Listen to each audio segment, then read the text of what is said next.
pakain kasi gusto niya tumaba ako eh. Gusto niya siya lang yung sexy. Charot. Snatch ang cheeks. Oo, snatched ang cheeks.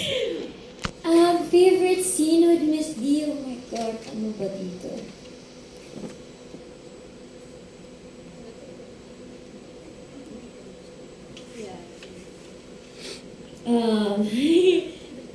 Yeah. Kaya niya yan. Kaya niya yan today. Ang hirap naman papiliin. Sa dami, no? Sa dami. Sobrang dami din kasi namin hindi pwedeng sabihin. But then, Nasa trailer ba siya? O wala? parang nasa trailer. Oh. Pero siguro yung pinaka-fun na lang. Okay, parang nasa trailer. Yung lahat ng pag-usapan natin nakita na sa trailer. Yung nag-float kami sa swimming pool ni Miss D. That's my favorite. Ang maganda yung scene na yun. Oh my gosh, yes. Favorite ka talaga yan. Yeah, ang ganda kasi una kahit mabigat yung gown namin, kung alam nyo lang yung mga tao tumulong, Ilalim? lumutang kami. Kasi naka-gown kami, diba? So Okay. paano ka mag-float naka-gown? Tama. So parang tawa na lang kami na, kasi ano ba itong ginagawa? May floaters na. Magpapadjak na yung ginagawa. For passion. Nasa script ba yun? Passion. Jumbo, Dan, nasa script ba yun? Oo, nasa screen Okay, talaga. okay. So, the whole time doing that, ay medyo malamig kasi. Tapos anong oras na din yon. So, kailangan namin matapos kasi may cut-off din yung bahay. Tapos kami na Miss D, lamig na talaga. But then, ang saya ng buong experience.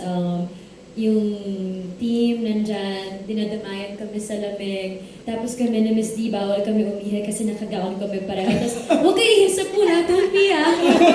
Pigilan natin ha, sabay tayo. Nakakatawa ganyan. So, yeah, maganda yung scene na yun. Personally, sa trailer, yan yung favorite ko. And then yung iba, usap na lang tayo pag napanood niyo.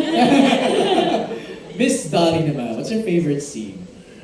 My favorite scene actually, wala siya sa trailer eh. So, hindi ko siya pwedeng ikwento. Pero, let me just say na parang ito yung eksena kung saan yung characters namin ay totoong nagtuos. Yun yung favorite scene ko. Wala siya sa trailer. Oh, so parang confrontation na. Ito na yung... Hindi, I wouldn't call it a confrontation. This is not that kind of film na it has the usual tropes That's right. ng pelikula. Hindi rin siya confrontation eh. Basta it's a scene where, wow, ang hirap. Teka muna.